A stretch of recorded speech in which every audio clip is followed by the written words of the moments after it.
That's a miss. Look at the pickup. Look at the turn. Oh, that was brilliant, Luke Bruce. Lewis runs into the open goal. Thank you very much. The Hawks are back in town. And he finishes more. He can with his fourth. He's had a day out. Scrimshaw, past the seas, went for home and nails it. He'll just set it up, looking for the high flyers. And Sicily soaring through the skies for Warpino to finish it all off.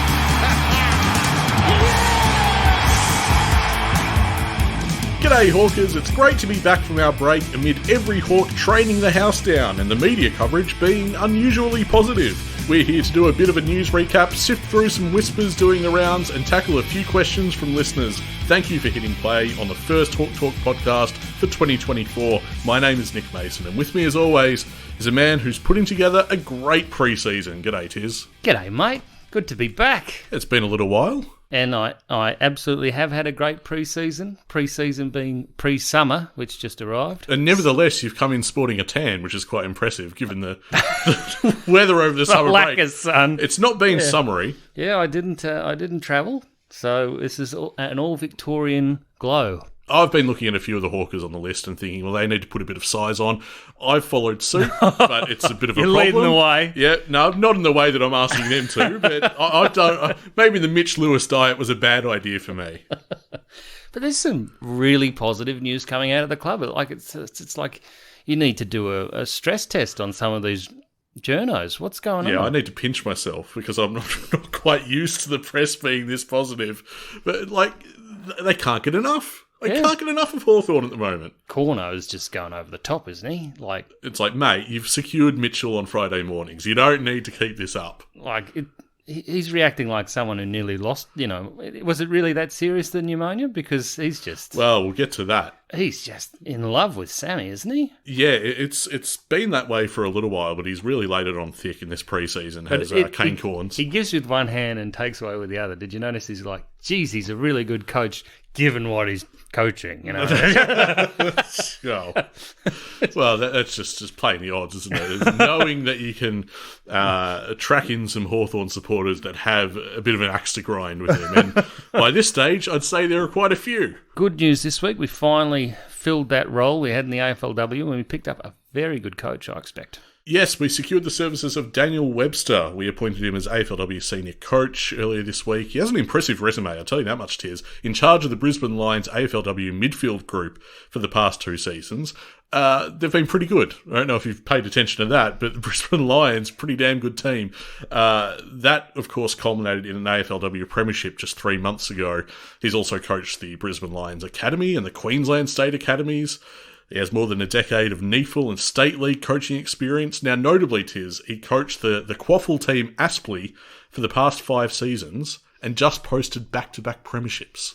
So he sounds like a real asset, doesn't he? He sounds like a winner, quite literally. And it's just another stepping stone in just pulling people out of Brisbane and putting them into our AFLW stream. Exactly. We've got Bates, Bodie, and now Webster. Well, you can't ask for more because they've been enormously consistent. Oh, absolutely, yeah. Those acquisitions were a huge tick, and now Daniel Webster, by all accounts, everyone chatting about him has said, well, Hawthorn's got a great find here. What a great get for the club. So I back him to succeed. I can't wait for the season, whenever that's going to be. This is not a knock on one of Hawthorn's favourite sons, Daniel Harford. Yeah. I don't mean to, cast aspersions. Like Daniel... Oh, Webster. Who's Well, just... Harford sort of jokingly pushed his case at the AGM, and it was all like, a laugh here, a laugh there, and now it's severely awkward. Well, I just thought to myself, as we got further and deeper into January, I just thought, oh, they're actually going to do it. They're actually, after all the joking around, we could have Daniel Harford as our coach. I thought, that doesn't sort of sit right with me, the lead into that. No, but look, Webster's committed, because that's a big move from where he is in Queensland down to Victoria. Yeah, absolutely. And he seems very excited about the list, and why not? I think we're in a pretty good position, our AFLW team. Yes, yeah, it's building. I wouldn't say either of us were happy with how they played last year. No, but I think I look at the list and I like the pieces that are on the board now better than what we had in the first 2 years. It certainly reads better. Is that what you mean? Well, I just think it's less glaring where our deficiencies are in, say, about 2 or 3 years. I think it's building nicely. Now, tell me, how have you felt about... You've just spoken about Hawthorn's AFLW recruiting. Yeah. What do you think about St Kilda's AFL recruiting? How's that been going? This is a low blow. I mean, this is meant to be a big positive news story, and you've undermined it. No, they've done really well. I've actually thought they've taken on some very, very good players in the last couple of years. I can tell we haven't done this for a while because I can't tell if you're joking or not. Oh, maybe I just got better at it. You've sharpened your skills in the off-season, I see. Come on, you've got to be all about the big rough returning to the brown. Oh, and I gold. definitely am. Well, we spoke about the... I think the intent was there late last year for Ruffy to get to Hawthorn, and he's finally come on board, and I just wanted to underline that those couple of first and second round picks that he was involved with St Kilda are looking magnificent. Okay, so you are being sincere after all. I couldn't tell if maybe you were knocking his era at St Kilda. I would have thought you'd be more plugged into St Kilda now. Oh, that's right, yeah. My girlfriend being a Saints supporter, I think she's a fairly casual Saints supporter, mind you, but anyway. Well, you don't find many rusted on Saints, do you? But anyway. It's a tough life. It is a tough life. It's a hang in there. It's a credit to you. So he was doing mentoring, coaching, and recently the list management in the recruiting department at St Kilda. Yeah, so he had a few roles in his time there since his retirement in 2019.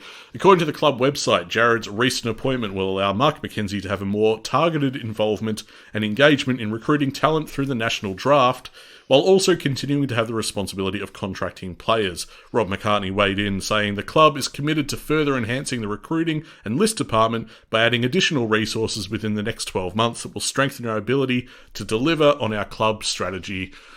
All of that sounds like, corporate speak and buzzwords. I was just saying that's a lot of words to say we're going to be better. Essentially, yeah.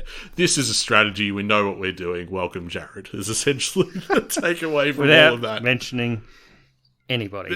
Now, so what's he going to do, Ruffy? Like, obviously, everyone knows him in AFL circles. Big personality on the man, but also fearsome. He's not going to... So intimidation tactics are going to win people all over to our list? Is that... But he's got that manner about him where he can lean back and still hit you, It's just... I mean, I think, the obvious attraction is the resume.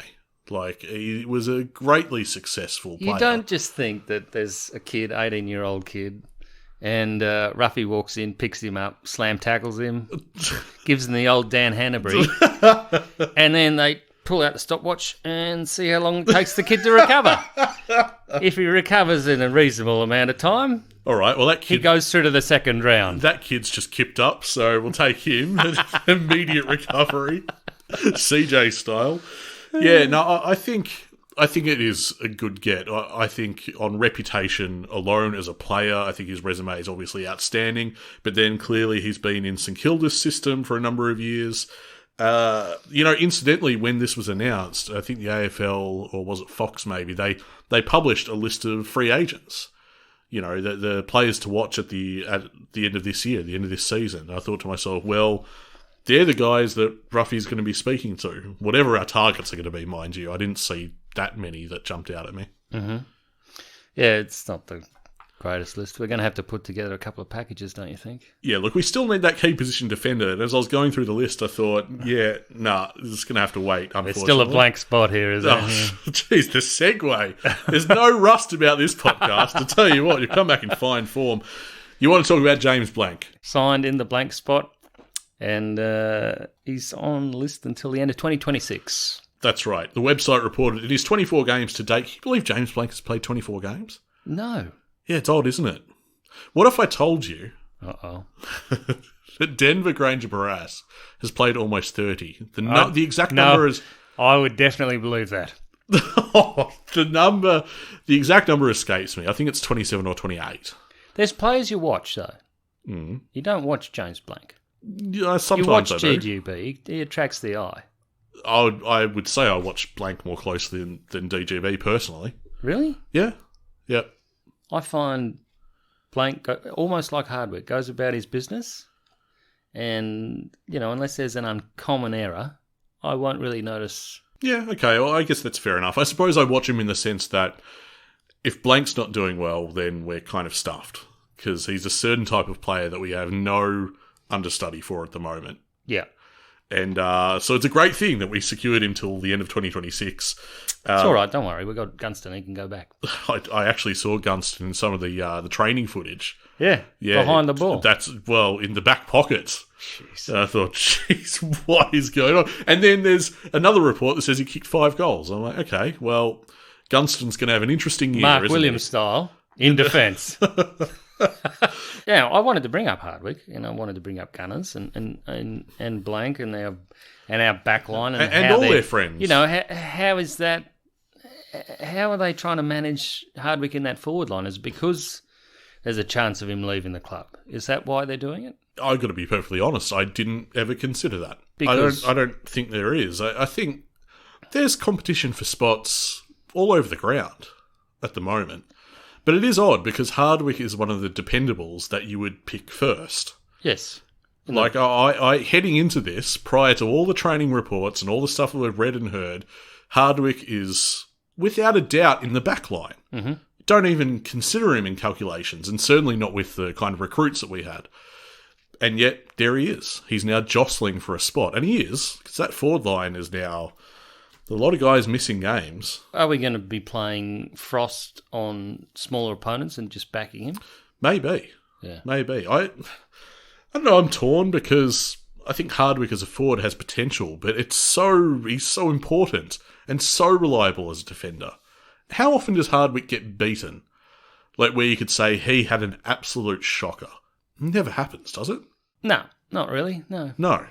And he's very good at it's not just because he's blanketing a player, he's very good at getting to the contest and leaving his man. The scope of possibilities when mentioning Blake Hardwick after a match is he was superb and he completely locked down his opponent, or, yeah, he was a contributor and it never goes worse than that. So what you're telling me is there's a lot of small forwards thinking, thank goodness they've moved Blake forward. I think it's a huge let-off, and I'm curious to know what the thinking is behind it, because I imagine they want more. They want to really begin to maximise our defensive pressure and keep the ball locked in there. But I also think that we have players to do that. It didn't necessitate robbing Hardwick from the back line. And it does seem to be a thing they're committing to. This is not some experiment, because they're doing... But this is one of those things. This can be a coach killer, because, you know, you're sitting there and you got someone that can absolutely destroy that little prick of a small forward who's already kicked 3 and it's only half time. Yeah. But do you keep your structure and keep Blake Hardwick forward? Or do you go, listen, Blake, I think today we might let you go to him because he's red hot. I mean, it's nice to have that flexibility, isn't it? But you want to make the right call and not have to pull that lever mid-match where the guy's already kicked 3. I like that we have a guy that can play both ends of the ground, but I know where I'd be starting him. That's for sure. I wouldn't. But you know what? I'm not Sam Mitchell and never will be. You're not a genius coach. No, exactly right. I do not have the praise and admiration it's a romance fascinating with Kane look. Corns. It's a fascinating look into how they want to structure that forward line. And indeed what they want to do with the back line. We'll get to the defenders now because we've got at least one missing. Our second-year Hawk, Bailey McDonald, is set for a stint on the sidelines due to bone stress in his femur. McDonald reported experiencing discomfort in his leg following a training session late last month before scans went on to reveal the extent of the damage. So, disappointing stuff for young Bailey there. Yes, so how long are we looking at him being out of the pre-season? 6 to 8 weeks. That's quite a long time. It is quite a long time, yeah. I mean, the good thing is he's already begun working through his rehab program. They've adjusted his load. They're doing everything immediately that they need to be doing to get him back. But it's unsurprising. Look, he's young. I think as a 19-year-old, they're taking a conservative approach, and I think they can afford to. What is disappointing is that, by all accounts, Bailey McDonald was having a great pre-season. But he'll be given time. Yeah, it'll be Box Hill to begin with. Speaking of harrowing off-seasons, though, of course, it doesn't get much worse than what happened with the coach. Well, I kind of enjoyed this story because Sammy's like, no, you worry about me. You just head off on the day, explore New York, and I'll see you when you get back. And then it all got too much to him and he collapsed. Yeah, the idea was to go with the family out to the 9/11 Memorial and Museum, and he sort of felt, look, I'm not up to this, I'm not in any condition to go, so I'll hang back at the hotel. Took about 4 steps. That's it. He got that far from the table and then hit the ground. And imagine being like his family and seeing that. Oh.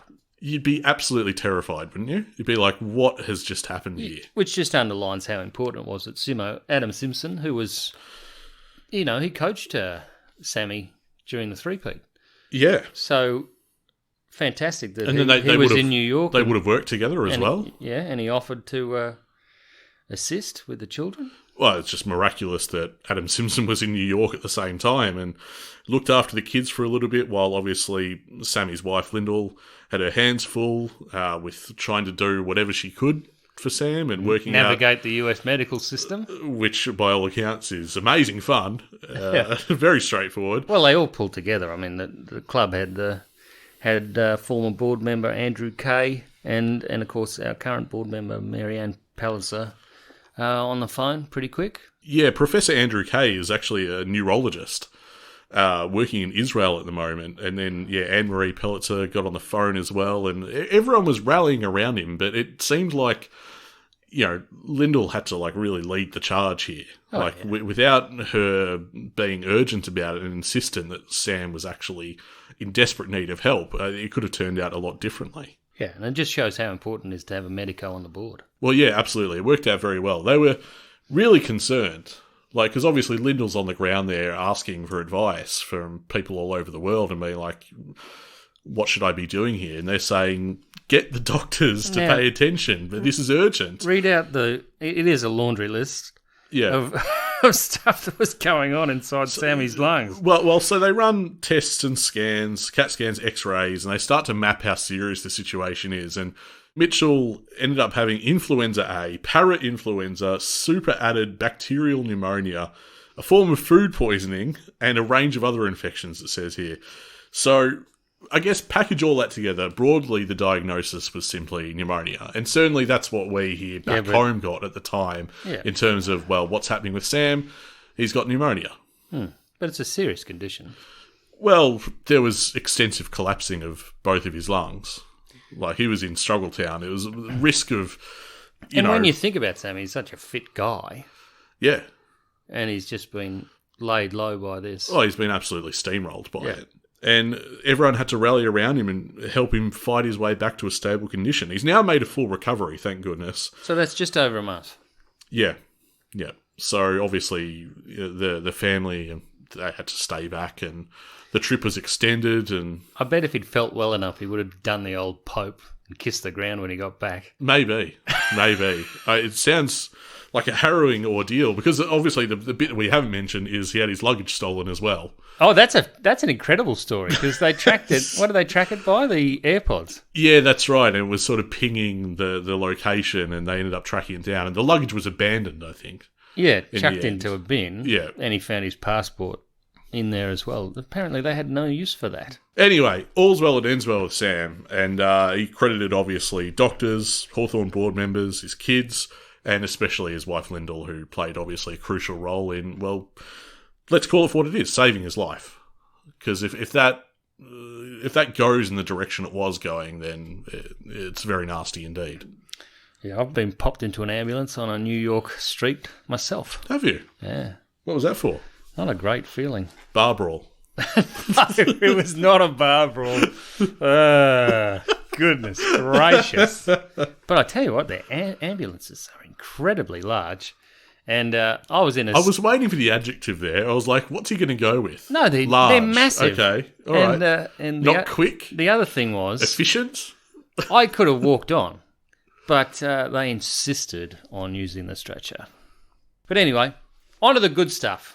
What's been happening on the track? Weakest segue of the episode? That's fine, we had a few killers earlier. What has been happening on the track? Well, now that Sammy's back, I'd say there's plenty that's happening on the track. It's in full swing now. Because last time we checked in, Harry Morrison had a blood nose. Yeah, that was a nasty incident. I wonder how he's going these days. I assume fine. He's back out there. He's training the house down, as it were. They're all training the house down. Yeah. CJ went to Qatar, trained their houses down, and then came back. Did you watch all that? I did. What did you think? Oh, it's a very curious world that I really personally don't know much about, the whole biomechanics of it and what seem to be some very kooky and quirky ways of working out how the body works and bringing it back to its optimum functioning. It's very... How do people work this stuff out? I have no idea. Well, there's a whole line of people they tried it out on before him. And ain't that just the world in a nutshell, right? That's medicine, that's everything. Jeez. Oh, it's not all trial and error, Nick, but anyway... I'd CJ, say a lot of this he's stuff a lock for the wing, isn't he? Well, he is, yeah. He looks cherry ripe and, what we're describing as a unique preseason. But he's moving beautifully at the moment. I don't know what I was thinking in back at December. I really thought, it's going to be a long way back for him. Will we even see him in round one? Well, we didn't see almost any of him last year. Well, that's right. I wondered how serious... the talk of... Well, he's going to go overseas to handle this. I thought, okay, well, this is serious and we're not going to see him for a while. But no, he looks great. And he will be in the round one side at this rate. And I dare say he'll be on the wing. And apparently people are waking up to that wonderful debutant, kicked 2 goals. And I forget how many possessions he had. But Henry Hustwaite, apparently. Yep. We're just going to have to call him Pendles from now on. Oh, that's been peddled for a while. I remember that got peddled by... Well, I dare say even us at the time that he was drafted, and now people are waking up to it. Yeah.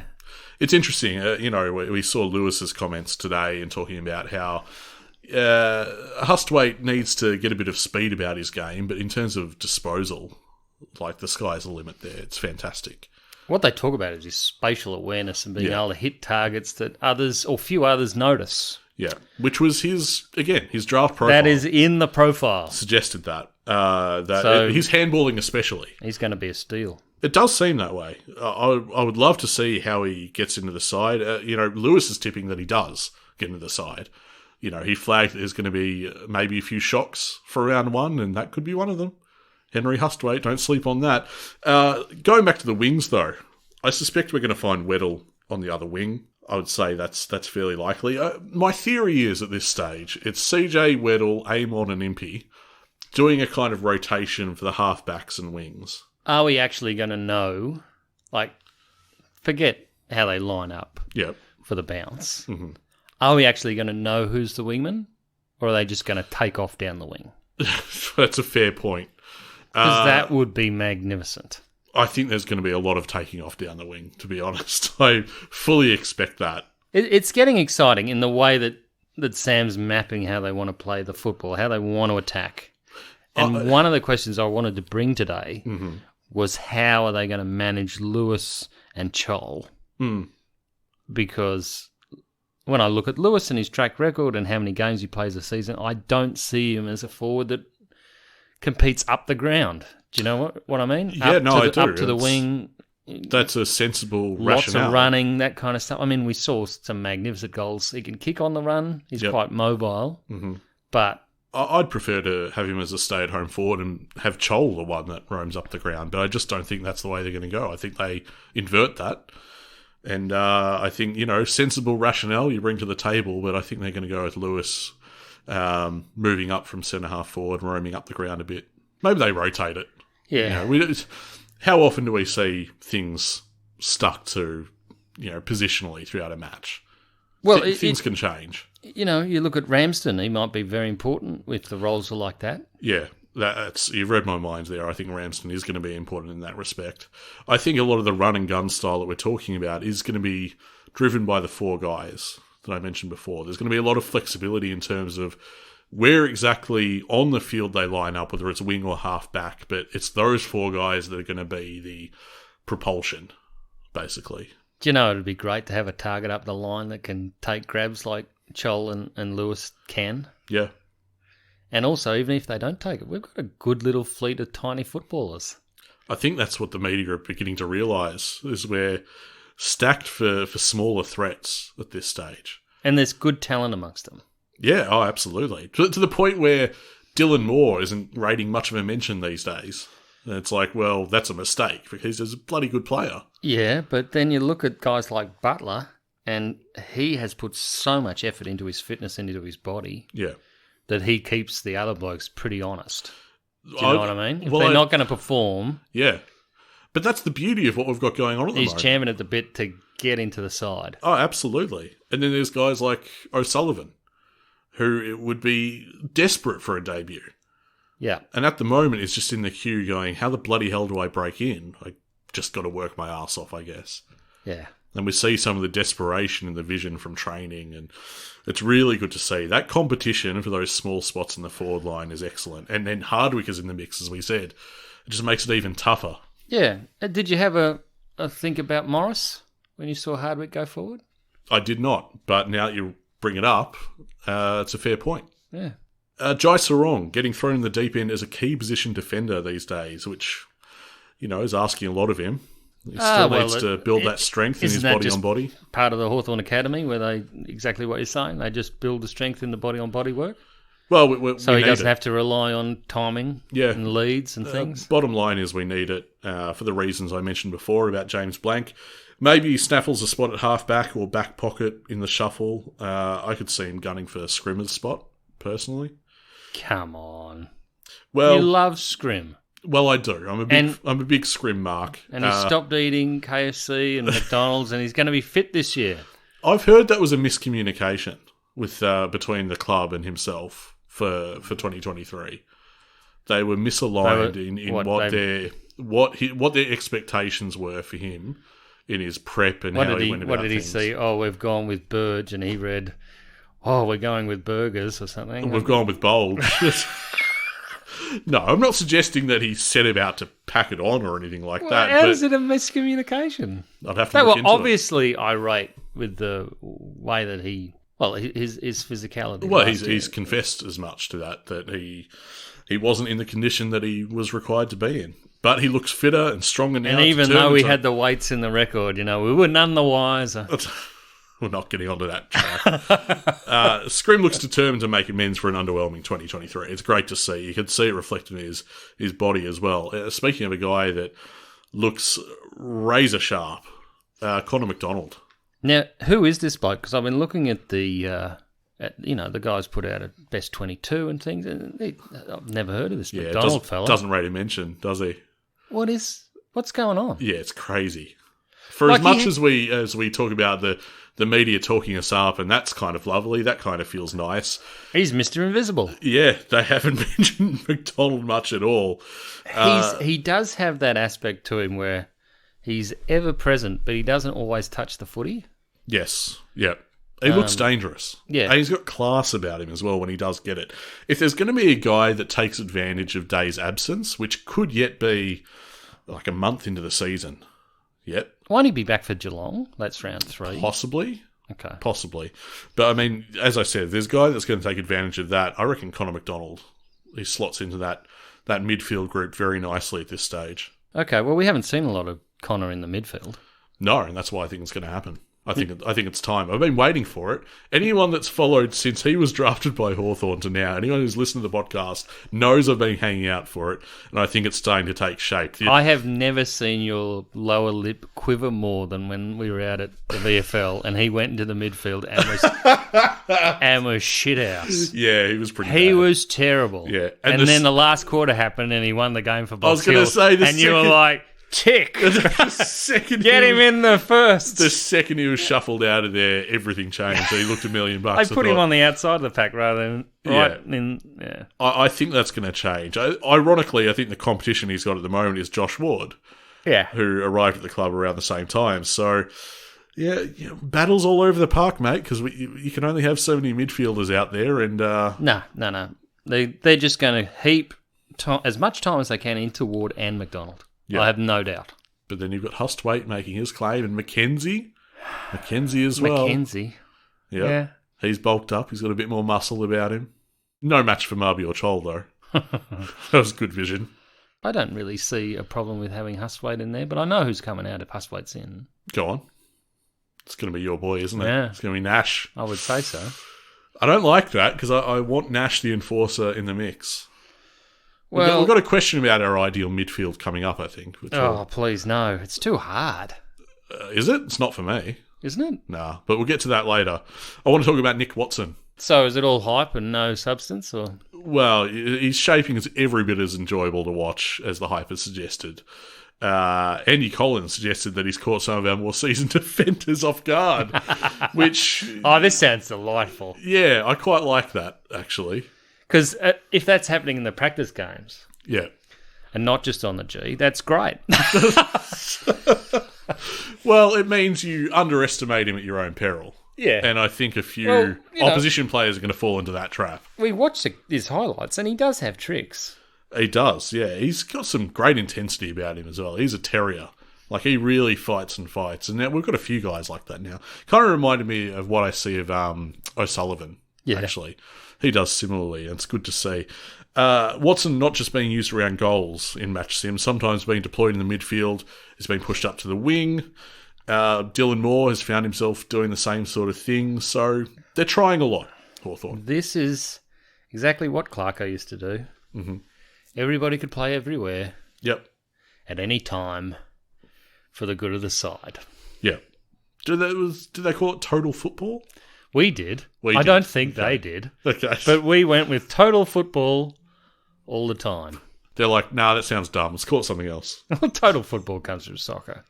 Oh, that's right. And it was a theme used in soccer where basically you could change the matchup, and it evolved the game very quickly then. One guy who has found a home definitively is probably McCabe. I was about to say Luke McCabe. I'll be perfectly honest with you listeners.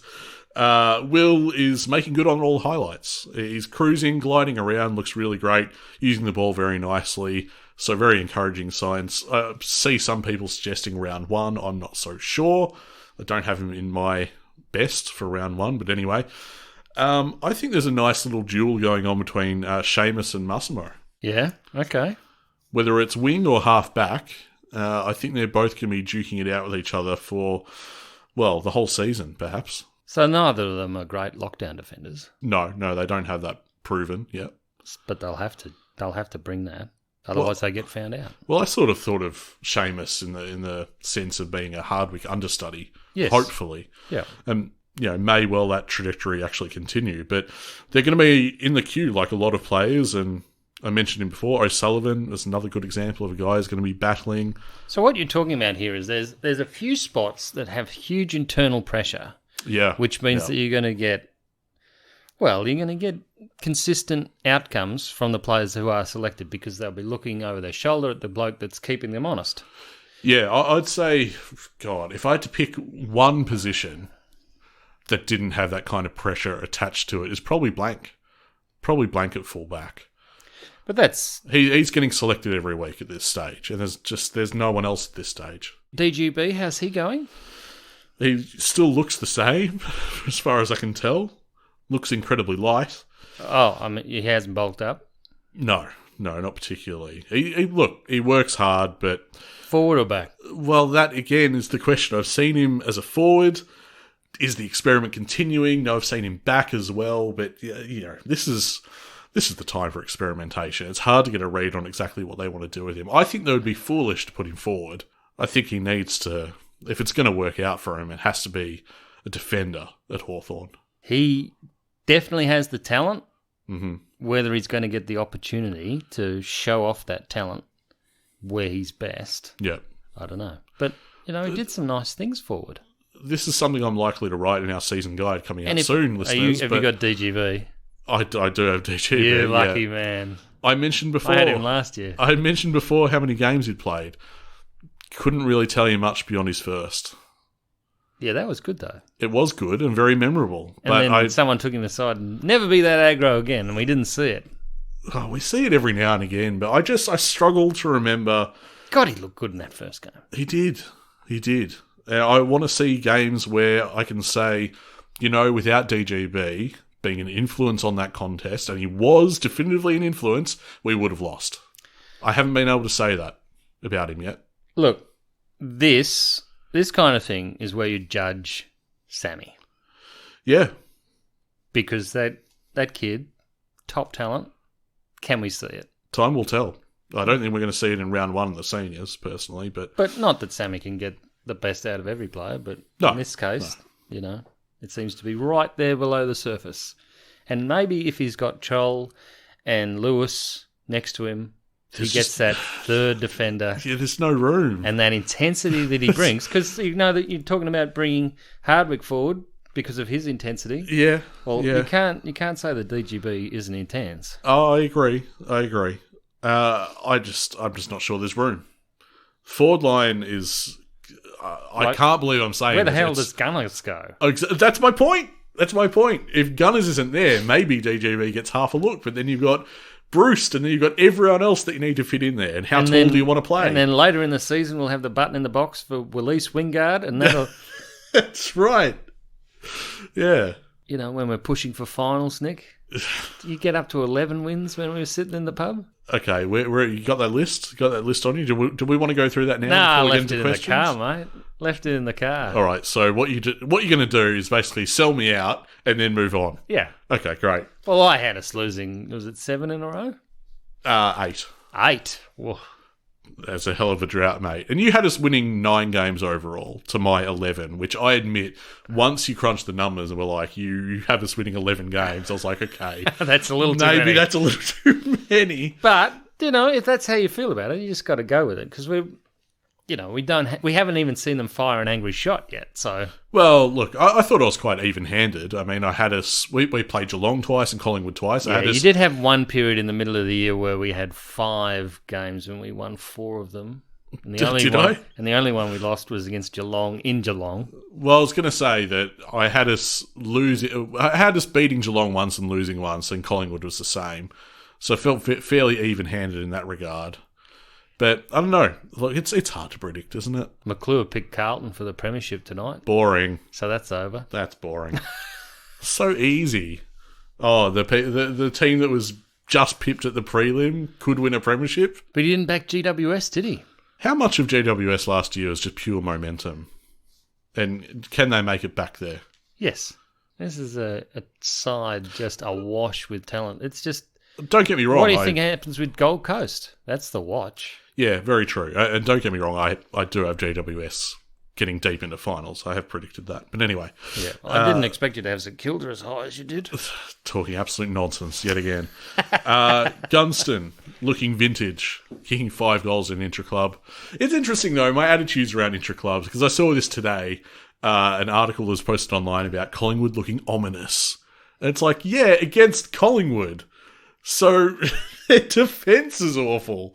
Like, they might look great, but against who? No one. So when I think about Gunston kicking 5 goals, I'm like, on who? Like, who's letting the team down?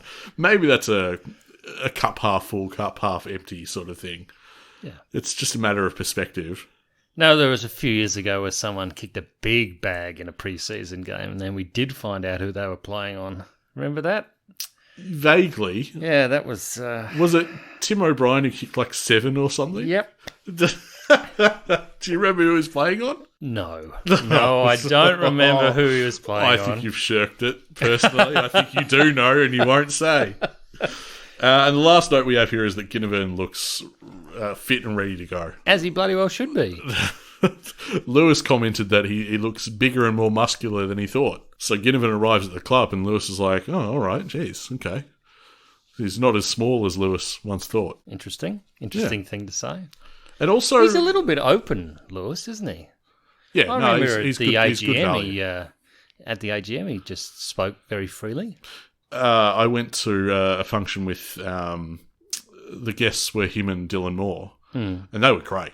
Excellent value, because they're both very open and fun. And yeah, the other thing, I think it's not just Lewis, but Ginnivan, his reputation around the club is he's not as chatty as you might think. Like, he's a little quieter than people expected that he'd be. Wait till game day. That would be my advice. Yep, I think that's fair enough. I think there's definitely blokes that leave it for game day. Did you see there was vision of the intra club that the club posted where Ginnivan got taken high and had a shot for goal? You could just see all the Hawthorn players going, oh, yeah. Well, he's one of us now. Yeah, I guess it's okay. Anyway, mate, we should move on to some miscellaneous listener questions. This first one from Andrew. When you were in the land, this one's for me, when you were in the land of Maple and Mounties, how did you watch Hawks games? VHS, wasn't it? Yeah, I got them mailed over in the end. Look, that was about 7 years ago now. Oh my God. I've just forgotten what that service was where you could call in and request Name a game. There it is. Yeah. I haven't thought about that in years. I know. I could see the ad and I couldn't see it. Yeah, absolutely. No, how did I do it? I don't think KO was a thing back then. I don't think AFL Live Pass. You pirated it. There were websites. There was the very real risk of viruses and many pop-ups. You should have just done a VPN and pretended you were in Victoria. I don't even know how those work. Hey, did you see Gil McLaughlin's now going to be doing the racing? Has he even left AFL yet? Is he done? I think that finally happened. Oh, it did happen, did it? Maybe. I think it's telling that I can't quite be sure.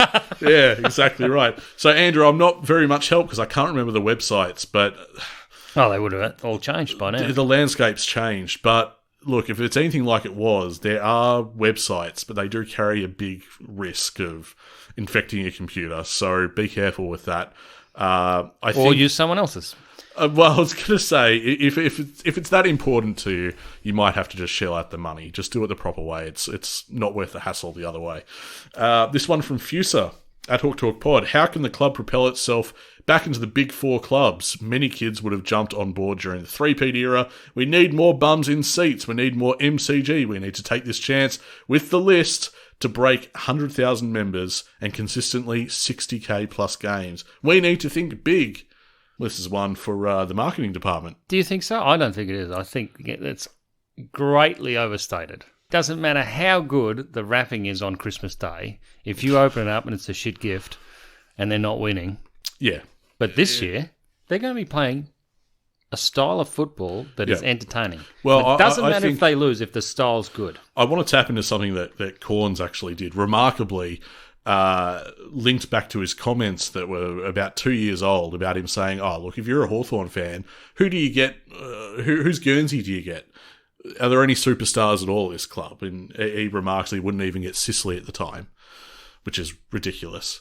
But nowadays, I really do think in terms of getting attendance, it's going to be guys like Watson and Gitterman. Like we've got... I must say, I loved that they've started recruiting personality. Yeah, we've got box office players. We've got exciting players.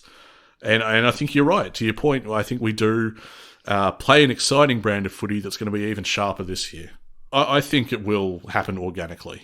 There'll be an uptick. And if it results in us winning, then that's where the biggest uptick will come. But being Hawthorn supporters, you'll never find your mates going, hey, listen, can you take me to a Hawks game? Because they're just so bloody jealous. Well, we do rub people's noses in the fact that we've been so successful. That's why this summer is so strange, that they're excited that we're good again. Yeah, the worm has turned on that one. It feels very weird indeed. This question from Paddo. How many games is too many for Gunston and Bruce this year? I sort of think if they get more than 30 between them, we have a problem, Houston, given the other talent we need to squeeze in. Yep. Delicate balancing act. We want to see Bruce get 17 games, is it? Yeah, it's around that mark. I was going to say 19, but I'm not sure. Well, that's high. Here's a question for you. Obviously, no games played this year. Do you have Bruce playing in 2025?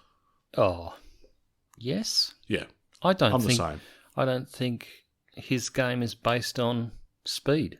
So yeah. It's one of those players that very lucky to be that way. I've seen nothing in his game that suggests strongly to me that time is running out on him. The other thing is, as he ages, if these guys get bigger and they take the better opponent, there'll be days where he gets the new kid. Yeah, that's right.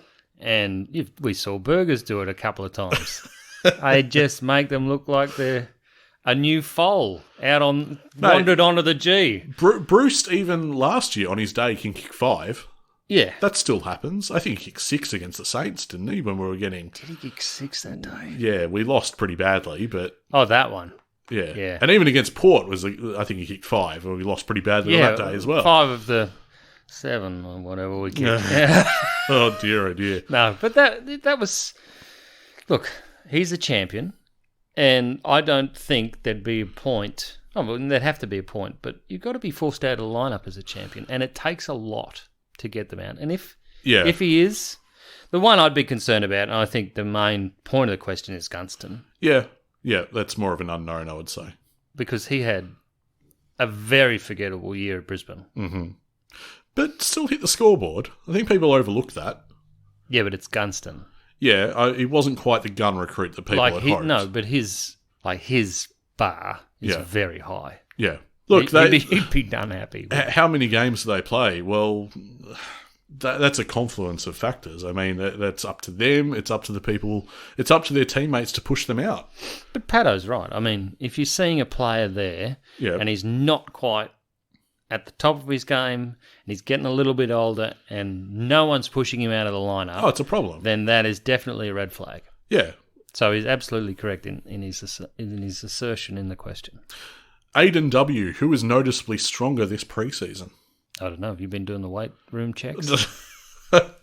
I like the look of Cam McKenzie. There was pictures of Josh Ward that I saw where I was like, okay, no, he's definitely changed a lot. He looks very strong. Will Day has changed a lot. Obviously, he's not out there at the moment doing stuff. But, yeah, no, I think...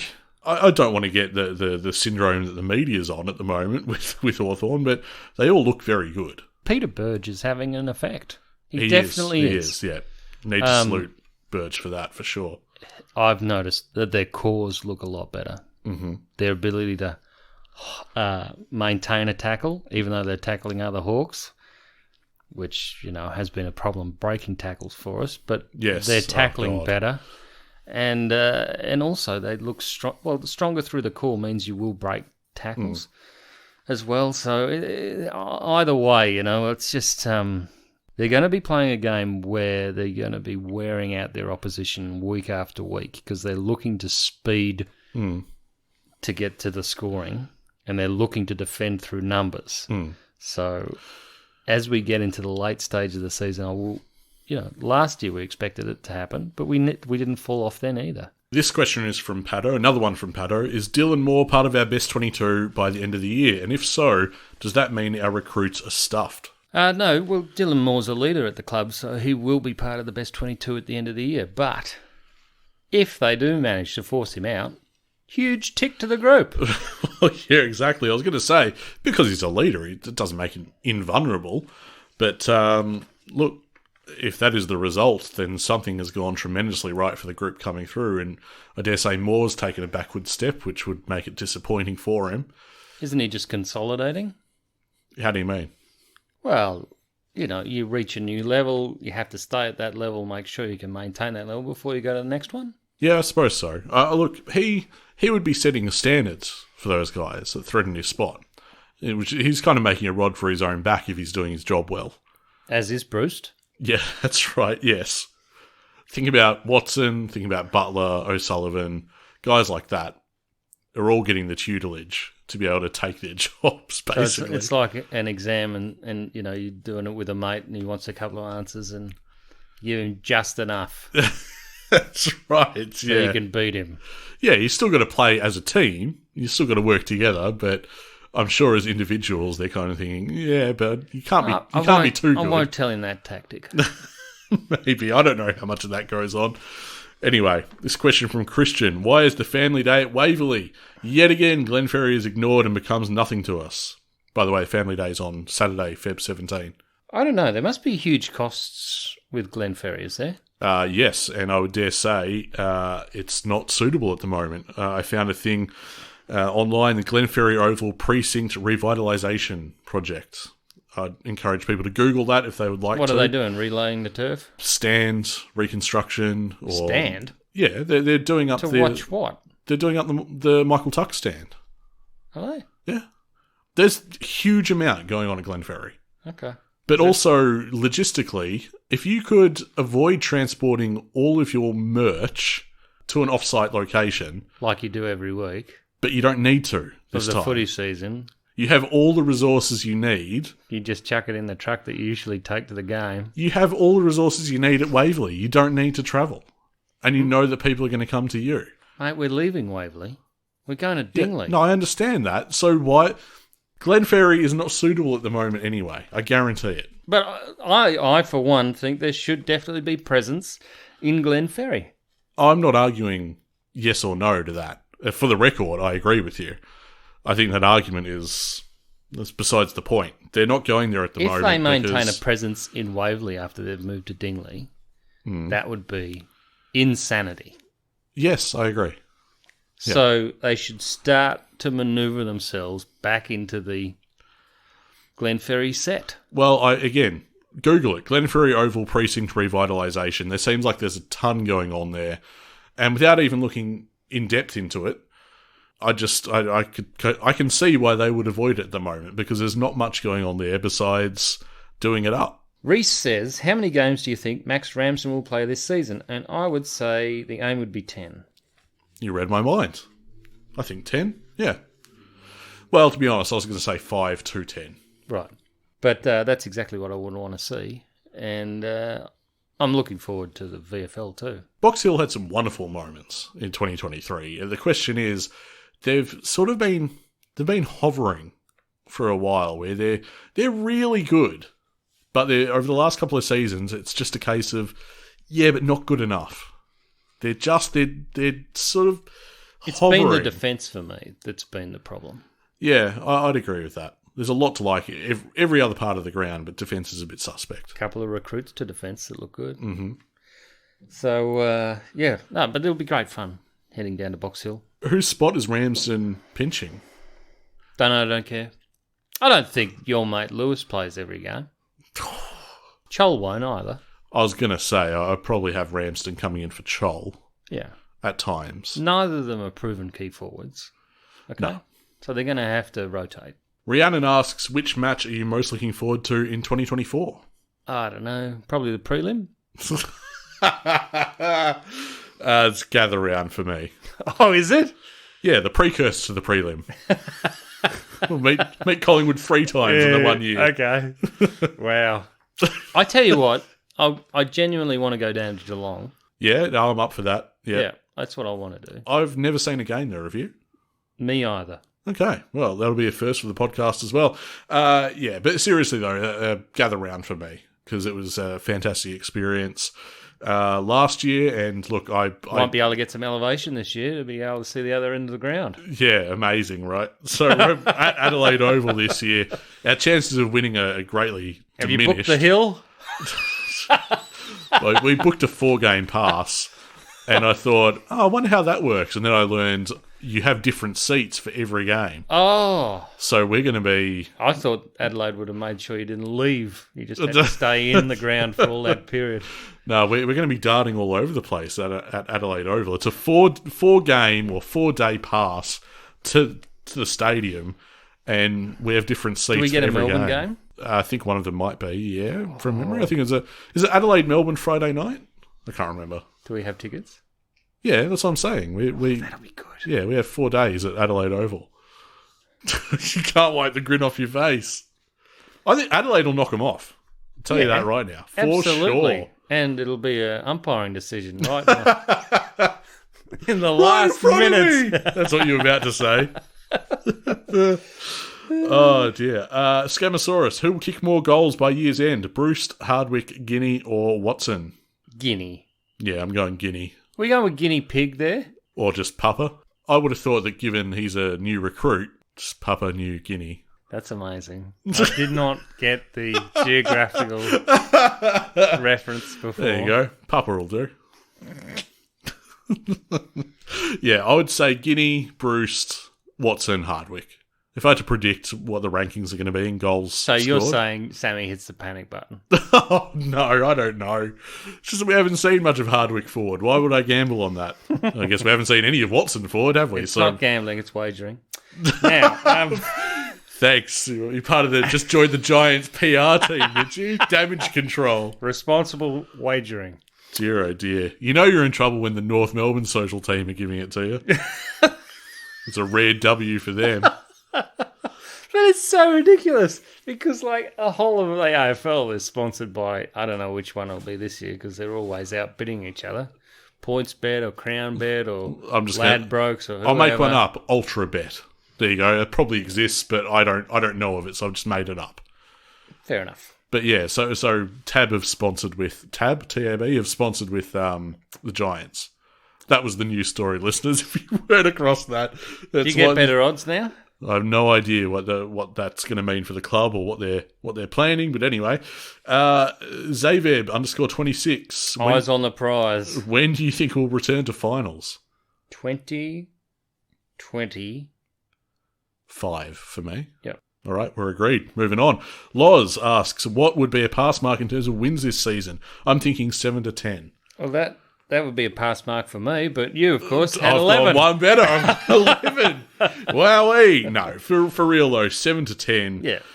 I mean, look, I'd be hoping for more than 7. Wasn't that what we accomplished last year? Yep, 7. Yeah, okay. So I'd personally be disappointed if we won the exact same this year. I feel like we're in a better position to win more than that. 10 is the high end of the scale there, and yes, I've conceded that 11 is nuts. So you know how young teams, before they get really good, have that year where they're terrible? Have we not had that yet? No. Oh, no. Damn it. We haven't, have we?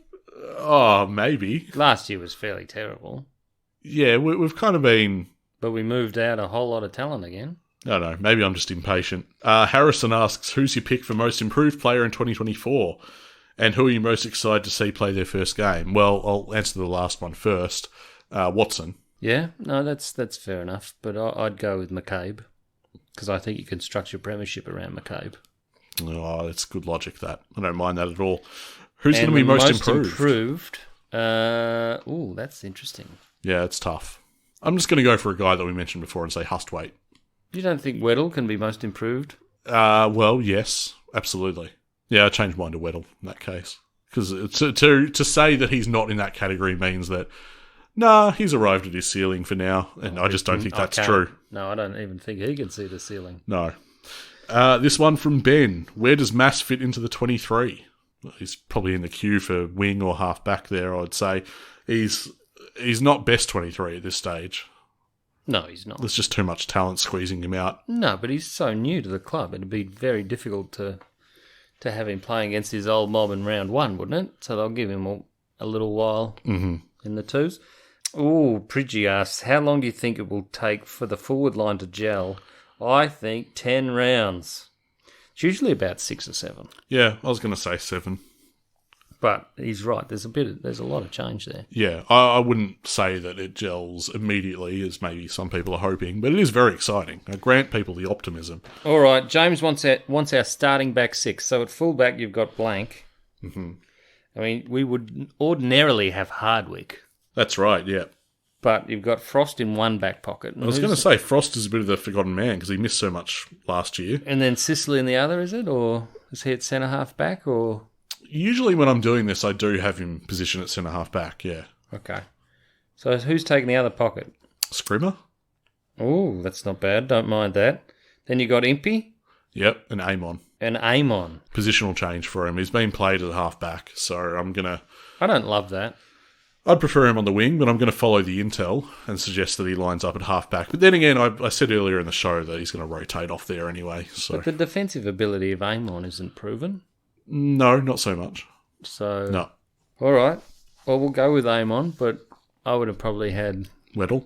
Yeah. Yep. Definitely, because he can swing across and take a mark for us. I like the sound of that. For the most part. Bradley asks, how do we fit Bruce, Ginnivan, Watson, Moore, Hardwick and McDonald every week?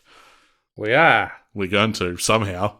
It's going to be tough. Well, McDonald goes to the midfield circuit, and Watson is an interchange. For the time being, yeah. Yeah.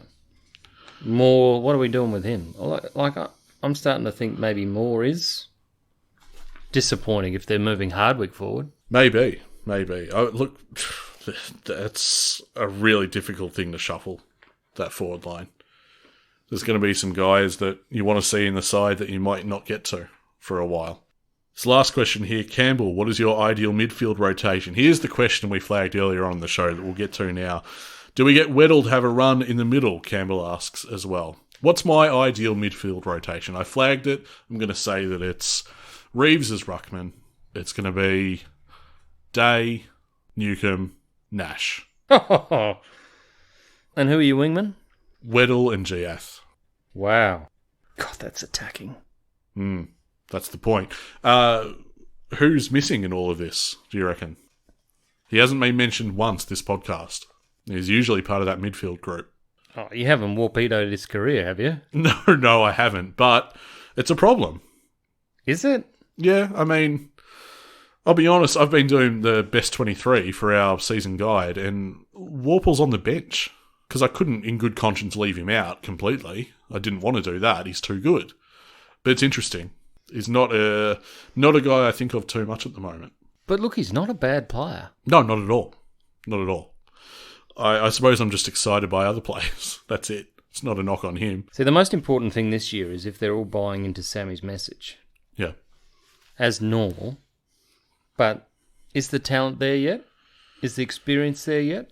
I would say it's more there than when Mitchell said, he had 90% of the players already at his disposal. That was the next tilt. Yeah. I think that's baloney, and I think it's perhaps more accurate now that that's the case. So you remember Gunston had a very good year in 2022. Mm-hmm. Delivered at least 3 wins to the board. Yes. So he could have a big impact if he's up to it. Well, I want to ask you about your ideal midfield rotation. Is it much different than mine? No, it's not, but I wouldn't have had Reeves. Okay. Who's your ruck? Meek? Chol. Okay. Yeah, because I only want one recognised ruckman. And I think Chol has the ability to... Well, I mean, we're looking at all-out attack this year. I'm not sure we're too focused on defence.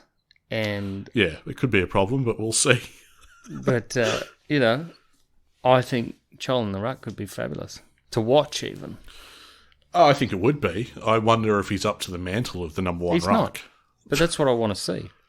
Okay, fair enough. We approach the question differently. Mate, we've got to start wrapping up. This has been a bumper first episode back. How long have we been going? Because it just very long. Felt like we sat down on the couch and just had a... Yeah, I'm dreading the edit, put it that way. That's how long. I can't see from where we are the time code, but yeah, I think it's been a big one. And I hope the listeners enjoyed it, because it's been a little bit of time between podcasts, so we had a lot to say. What did you spend summer on? PlayStation. Oh, did you? Nintendo Switch. Tears of the Kingdom. I tell you what. I don't know. What do you mean? Well, when I got some time to myself and it wasn't out in the water, I was picking up books about the NFL and sports psychology and stuff like that, and trying to see what the next steps are for this bunch of hawkers. I was going to say, next you'll tell me you headed over to the US, you went to NFL games, NBA games, you chatted to coaches, you met Ange Postecoglou. Well, when I was reading about GWS want to play a game in California or something. That's right, yeah. I was thinking, geez, we're getting pretty close to this NFL stuff. And also, you really want Hawthorn to play a game in LA, don't you? Well, Hawaii, I said. Did you? Yeah, I wanted to have a little spin off the Hawaii Hawks. Yeah, okay, I like that. It's the alliteration for me. Hawaiian Hawks. But, yeah, I was looking at the new administration that's come into AFL House and thinking, how are they going to build this game again? You asked me what I did. I actually put out a bonus episode. Oh, yeah. A bit of a reading These from were good. Dermy's 101 favourite football stories. People loved it.